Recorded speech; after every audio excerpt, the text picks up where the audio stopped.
నమస్తే, welcome to Telugu రాజ్యం. ప్రస్తుతం మనతో పాటు ఉన్నారు ఏపీ కాంగ్రెస్ పార్టీ సీనియర్ నాయకులు, మాజీ రాజ్యసభ సభ్యులు తులసిరెడ్డి గారు ఉన్నారు. తులసిరెడ్డి గారు, మీరు కాంగ్రెస్ పార్టీ సీనియర్ నాయకులు, ఉమ్మడి రాష్ట్రంలో అయినా సరే, ఇప్పుడు డివైడెడ్ ఆంధ్రప్రదేశ్ అయినా కూడా ఈ ప్రశ్న ఎందుకు అడుగుతున్నానంటే, ప్రాంతీయ భాషే ముద్దు అనేది చర్చ ఇప్పుడు తమిళనాడు కానీ, కర్ణాటక, కేరళ, ఇప్పుడు రీసెంట్ గా మహారాష్ట్రలో కూడా హిందీ భాషను బలవంతంగా రుద్దొద్దు అనేదే నిరసన వ్యక్తం చేస్తూ ఉంటే, AP deputy CM Pawan Kalyan ఒక మీటింగ్ లో అన్నారు ఏంటంటే, తెలుగు భాష మాతృభాష అయితే, అమ్మ భాష అయితే, హిందీ భాష పెద్దమ్మ భాష అన్న వ్యాఖ్యలు ఎట్లా చూస్తారు సార్? మీకు నచ్చిందా ఈ వర్డ్?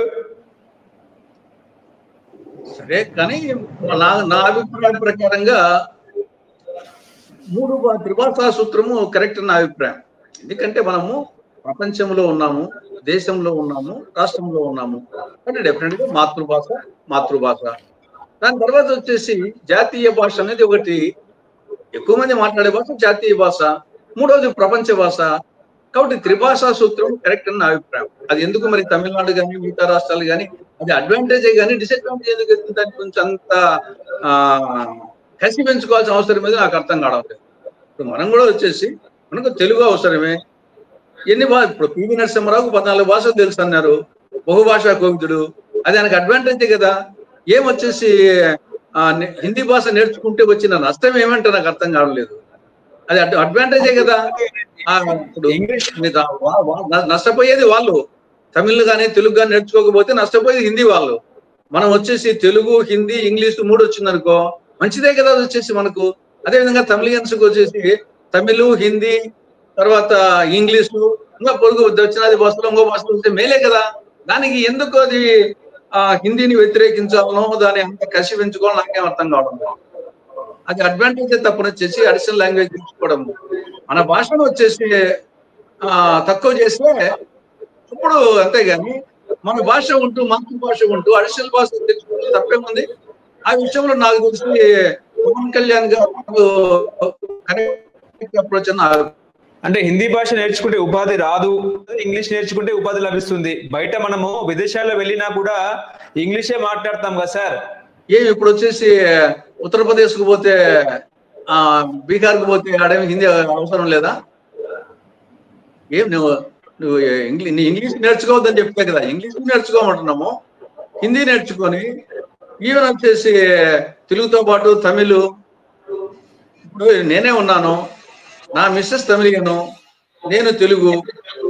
నా బిడ్డలకు వచ్చేసి వాళ్ళకు ఇంగ్లీష్ వచ్చు, హిందీ వచ్చు, తెలుగు వచ్చు, తమిళ్ వచ్చు. నాకన్నా బెటర్ పొజిషన్ ఉన్నారు వాళ్ళు. నేను నా భార్య మీద తమిళ అయినప్పటికీ నేను తమిళ నేర్చుకోలే, నేను తెలుగునే మాట్లాడు. నాకు తెలుగు, ఇంగ్లీషే వచ్చు. కానీ నా మిస్సెస్ కు తెలుగు, తమిళ్ వచ్చు. కానీ నా బిడ్డలకు వచ్చేసి తెలుగు, తమిళ్, ఇంగ్లీషు, హిందీ వచ్చు. నా మనవళ్ళకు ఇంకా బాగొచ్చు. కాబట్టి నాకంటే బెటర్ అడ్వాంటేజ్ పొజిషన్ లో ఉన్నారు వాళ్ళు. ఏం నేర్చుకుంటే తప్పేమంటే వచ్చేసి ఇవి ప్రపంచంలో ఎక్కువ మంది మాట్లాడే భాషల్లో number 1 Chinese, number 2 Spanish, number 3 English, number 4 Hindi. కాబట్టి ప్రపంచంలోనే first Chinese, 2 Spanish, 3 English, 4 Hindi. కాబట్టి ప్రపంచంలో ఎక్కువ మంది మాట్లాడే భాషల్లో 3వదైనటువంటి ఇంగ్లీష్ నేర్చుకొని, 4వదైనటువంటి హిందీ నేర్చుకుంటే అది మన దేశం భాష. తర్వాత వచ్చేసి 5వదేమో మరాఠీ, 5వది బెంగాలీ, 6వది మరాఠీ, 7 తెలుగు. ప్రపంచంలోనే ఎక్కువ మంది మాట్లాడే భాషల్లో మంది 7వది, 4వది హిందీ, 3వది ఇంగ్లీష్. ఏమి నేర్చుకుంటే తప్పేమేంట హిందీ నేర్చుకుంటే? ఏమంత కసేమి హిందీ మీద అంట? అంటే తెలుగు రాష్ట్రాల్లో కూడా హిందీ నేర్చుకోవాలంటారా? ఏం నేర్చుకుంటే తప్పేమంట? మంచిది అంట నేను.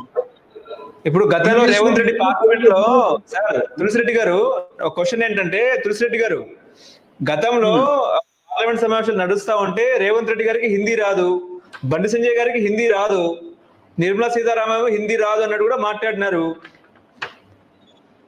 నేనే బ్రహ్మాండంగా నేను 88-94 రాష్ట్ర మెంబర్గా ఉన్నా. నేను అప్పుడే తెలుగులో మాట్లాడేవాడిని. నేను అప్పుడే రాజ్యసభలో తెలుగులో మాట్లాడేవాడిని. తెలుగులో మాట్లాడితే మొత్తం సభ అంతా ఎఫెక్టివ్ గా వినేది. నేను ఇంగ్లీష్ లో మాట్లాడదానికంటే తెలుగులో మాట్లాడినప్పుడే సభ అటెంటివ్ గా వచ్చేది. కాబట్టి పార్లమెంట్ లో ఈవెన్ రష్యా అధ్యక్షుడు వచ్చేసి, నేను పార్లమెంట్ మెంబర్ ఉన్నప్పుడు రష్యా అధ్యక్షుడు రష్యన్ భాషలో మాట్లాడాడు. భారత పార్లమెంట్ లో రష్యన్ లాంగ్వేజ్ లో మాట్లాడినాడు. కాబట్టి వచ్చేసి పార్లమెంట్ లో హిందీలోనే మాట్లాడాలని ఏం లేదు, ఇంగ్లీష్ లో మాట్లాడలేదు, తెలుగులో వాళ్ళ మాతృభాషలో బ్రహ్మాండంగా మాట్లాడుతూ ట్రాన్స్లేషన్ ఉంటుంది. కాబట్టి మనకు ఎన్ని భాషలు తెలిస్తే అంత అడ్వాంటేజ్. కాబట్టి దాంట్లో వచ్చేసి మనము ప్రపంచంలో ఎక్కువ మంది మాట్లాడే భాషలో 4వ భాష హిందీ. ఐక్యరాజ్య సమితిలో వాజ్పేయి గారు హిందీలో మాట్లాడినారు. ఐక్యరాజ్య సమితిలో వాజ్పేయి గారే హిందీలో మాట్లాడినారు. కాబట్టి ఏమి తప్పు అంట అంటే బలవంతంగా నేర్చుకుంటే మాతృభాషను ఇక్కడ మనం హిందీ ఇక్కడ ముందు అది కాదు, ఇక్కడ పాఠశాల విద్యలో తెలుగు మాధ్యమాన్ని రద్దు చేశారు. ముందు దాని గురించి మాట్లాడాల. 85 వచ్చేసి పాఠశాల విద్యలో తెలుగు మాధ్యమాన్ని రద్దు చేశారు. ఇది అన్నిటికంటే ఘోరమైంది. ప్రపంచంలో ఏ దేశంలో ఏ రాష్ట్రంలో కూడా ప్రాథమిక విద్య మాతృభాషలో లేని దేశం లేదు, రాష్ట్రం లేదు. మళ్ళా మంది వచ్చేసి తొలి భాషా ప్రయుక్త రాష్ట్రం అది జగన్మోహన్ రెడ్డి ప్రారంభించాడు. సేమ్ వీళ్ళు కంటే కంటిన్యూ చేస్తున్నారు. పేరేమో తెలుగుదేశము పార్టీ పేరు. ఇక్కడ వచ్చేసి ప్రాథమిక విద్యలో తెలుగు మాధ్యమం ఉండదు. మళ్ళా తెలుగు గురించి బ్రహ్మాండంగా చెప్తారు. వచ్చేసి చంద్రబాబు నాయుడు, లోకేష్ వీళ్ళందరూ వచ్చేసి మాతృభాష గురించి, తెలుగు గురించి. ఎన్టీ రామారావు గారి ఆత్మ శోభిస్తా ఉంటుంది. ఆయన పార్టీ పెట్టిందే తెలుగు భాష కోసం, తెలుగు జాతి. కాబట్టి ముందు హిందీ దేవుడెరుగు, ముందు వచ్చేసి పెద్దమ్మ దేవుడెరుగు, ముందు అమ్మ పరిస్థితి చూడమంటున్నా. ముందు పవన్ కళ్యాణ్ గారిని, చంద్రబాబు నాయుడు గారిని మాతృభాష అమ్మ, హిందీ పెద్దమ్మ కరెక్టే, పెద్దమ్మ సంగతి కాదు. ముందు మా అమ్మకు వచ్చేసి అవసర దశలో ఉంది, మాతృభాష ముత్త భాష పరిస్థితి వస్తుంది. కాబట్టి ముందు తెలుగు గురించి ఆలోచించమంటున్న పవన్ కళ్యాణ్ వీళ్ళందరినీ. అమ్మ భాషకు తెగులు ఏర్పడింది అంతేనా?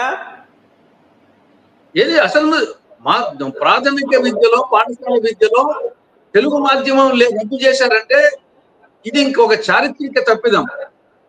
ఇంతకంటే ఇంకా ఘోరమైన విషయం మరొకటి ఉండదు. ప్రపంచంలో ఏ దేశంలో కూడా లేదు ఈ విధంగా. ఈవెన్ భారత రాజ్యాంగంలో కూడా వచ్చేసి మాతృభాషలోనే ప్రాథమిక విద్య జరపాలని చెప్పారు. ఈవెన్ రాజ్యాంగ నిర్మాత అంబేద్కర్ గాని, మహాత్మా గాంధీ గాని, ఏపీజే అబ్దుల్ కలాం గాని, విశ్వకవి రవీంద్రుడు గాని వీళ్ళందరూ కూడా పాఠశాల విద్య, ప్రత్యేకించి ప్రాథమిక విద్య మాతృభాషలో ఉండాలని ఉంటే దాన్ని వచ్చేసి ఎన్టీ రామారావు పార్టీ పెట్టిందే తెలుగుదేశం, తెలుగు భాష కోసం. ఇప్పుడు ఆ తెలుగు భాష లేకుండా పాఠశాల విద్యలో తెలుగు మాధ్యమం రద్దు చేశారు జగన్మోహన్ రెడ్డి. దాన్ని వీళ్ళు కంటిన్యూ చేస్తున్నారు. కాబట్టి ముందు దాని గురించి ఆలోచించాలా. హిందీ గురించి, పెద్దమ్మ గురించి ఆలోచిద్దాం, ముందు అమ్మ గురించి ఆలోచించమంటున్నా. హలో, తెలుగు రాజ్యం ఛానల్ చూస్తున్నారా? సామాజిక, రాజకీయ, జీవన చిత్రణే తెలుగు రాజ్యం. అతిశయోక్తులు, అసత్యాలు ఉండవు. రాజకీయ కోణం కాదు, ప్రజా కోణమే కొలబద్ద. తెలుగు రాజ్యం వీక్షణ మీ ఉత్తమ అభిరుచికి నిదర్శనం.